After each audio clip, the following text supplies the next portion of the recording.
Hey there kids, it's me, MrCreepyPasta, and the author of tonight's story actually has a Kickstarter that's about to go live. I'm going to be sharing the cover of the book that you can be able to see right here on your screens. Melody Grace has Nocturnal Nightmares, a collection of horror stories that's going to Kickstarter right now. So if you want to help support or get an early copy of your book, you can do so by checking out the Kickstarter link in the description down below. Thanks so much for listening, kids, and on to tonight's story. Everyone has that one terrifying nightmare from their childhood. One they still remember. But what happens when they find out that it's real? When my brother James and I were growing up, our family lived in an old Victorian-style home located in Massachusetts. It was a beautiful tribute to the profound craftsmanship of the early 20s. Picture a life-size rustic dollhouse with an absolutely stunning part-glazed timber frame porch. It was also very secluded, with our nearest neighbor being maybe a mile away. We'd spend most of our days outside in the treehouse that our father built, made up stories about pirates, treasure. I was always Blackbeard, while James would be Calico. We were the unstoppable duo of the high seas. There was a special hole in the middle of the tree where we'd hide our stolen treasures. James had noticed it the very first day after the fort was built. As exciting as our treehouse was, though, I have to say the very best part about our home was our nanny. She was so thoughtful and fun. Best nanny any child could ask for, really. During the rainy days, she'd often sit with us in our room, telling us stories as she rocked in the chair. Some were a little different, that I remembered. For instance, she'd tell us the story about the little deer named Bambi. Now, it wasn't the mother who'd been killed. Instead, it was Bambi himself. She'd always remind us that we needed to listen to our parents, so monsters like the hunters couldn't hurt us. No, she really did care. At night, we'd hear a soft humming sound that echoed throughout our whole room. It would lull us to sleep, enveloping our minds with such a calmness. We barely had any dreams, only that soft, sweet hum from Nanny. Some nights, though, James and I would startle awake, both having had the same nightmare. Frequently, it involved not being able to breathe, as if someone had placed a bag over our heads, shut off our air supply somehow. We'd always wake up right before we died, hands on our throats, as we were coughing away the night terror. The mornings after these episodes, we'd always find a note for us left by Nanny. Couldn't quite make out all the scribbles, but we were sure I caught the word sorry. She always knew she wanted us to be happy. Forget about the terrible shadows that haunted our minds. We'd often tell our parents about Nanny. How she was so kind, leaving us notes in the night. They'd often comment on how feverish our imaginations were, also adding in how we needed to stop getting into the craft bin without asking. Honestly, I think that they were just jealous that we were both so fond of Nanny. Quickly become our favorite person over the years. I remember the first time I brought a girl home. Her name was Gemma, and she had the cutest dimples.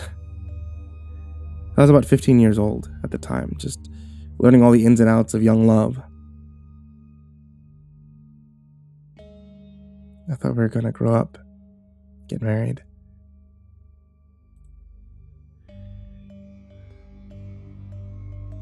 I wanted nothing more than Nanny's approval. When her mother pulled up to the driveway to drop her off, I couldn't contain myself. "Nanny, she's here," I remember yelling, before I bounded out the door to greet Gemma. As we made our way up to the front steps, I half expected Nanny to be waiting for us, just on the other side of the door, and when she wasn't there, I grew worried. I told Gemma to wait in the kitchen for me while I went searching for her, but to my utmost disappointment, Nanny was nowhere to be found. The night dragged on after that. All I could think of was my dear friend. Why didn't she want to meet Gemma? Did she know something I didn't? Unfortunately, it left such a bad taste in my mouth, I never asked, and Gemma was the last girl I ever brought home. James and I eventually grew up. We moved out of our family abode, leaving poor Nanny behind. We could feel her sadness as we packed up our bags on what would be our last night home. We both took the time to each write Nanny a goodbye letter, ones that we placed on our nightstands. We knew that she'd appreciate that later. We got an apartment together in the city. Boy, was it different. We both received full rides to Boston University, each taking on a different major.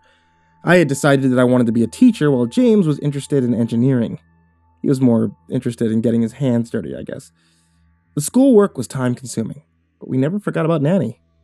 Years later, I was going to write my college thesis on my childhood and how I was basically raised by Nanny. While looking up our childhood home, I stumbled across an article online, written about the original family that lived there in 1915.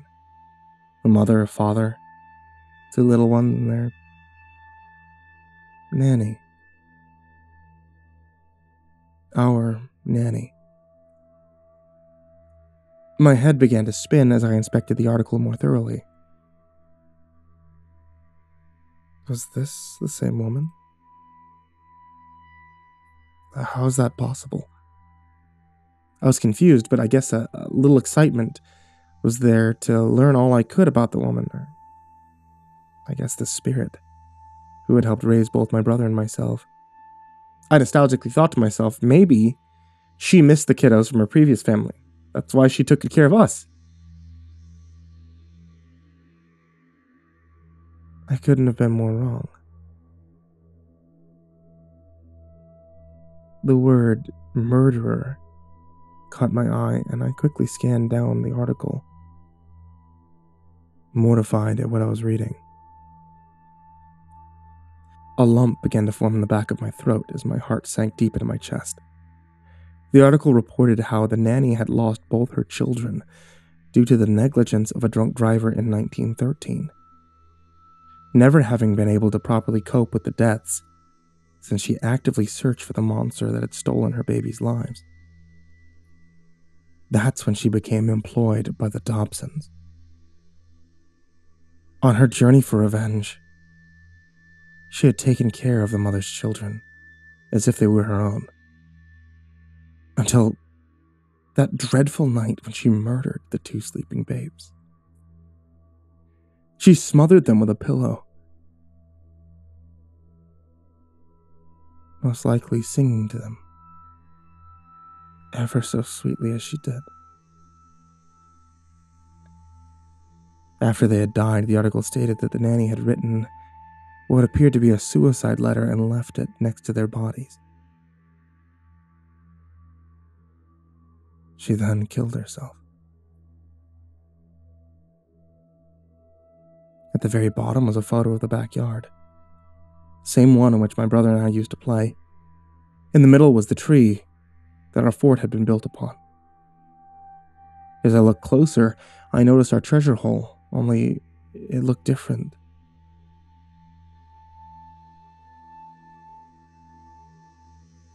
It was covered in a deep crimson red, one that made my own blood run cold. And next to that tree was the lifeless body of our nanny. Gun still in hand.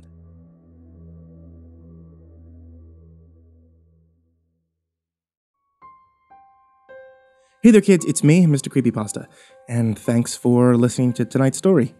I really want to encourage you guys to take a look at the description, which I know that's not something you guys do on YouTube or on podcasts, but hear me out, okay? In the description of every single video that I've ever done, there's always going to be a link over to where you can find more from the author of the story. And I'm suggesting that you guys check them out because let's be honest.